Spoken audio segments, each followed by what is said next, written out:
Hey y'all, today we're gonna make no-bake cookies with chocolate chips, not cocoa. Let's go. The first thing you need to do is turn your pan on to high heat. Then gather all your ingredients. You'll need half a cup of butter, half a cup of peanut butter, 2 cups of sugar, a teaspoon of vanilla, half a cup of chocolate chips, half a cup of milk. The final ingredient is 3 cups of quick oats. Add all your ingredients into your pan, but do not put the quick oats. That is the last final ingredient. I will show you what to do with them at the end of the video. This already smells good.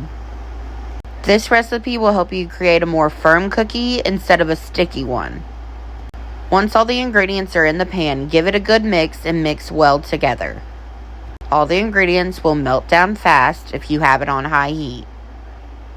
We're going to sit and let this boil for about 5 minutes till it starts to thicken. It sort of looks like chocolate gravy. After 5 minutes, pour in the last ingredient, the quick oats, and stir it immediately.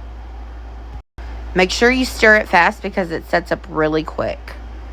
I already have my pans lined with parchment paper, that way it'll make for an easy transfer. Go ahead, grab you a big spoon, grab a good scoop of it, and make your cookies on the parchment paper.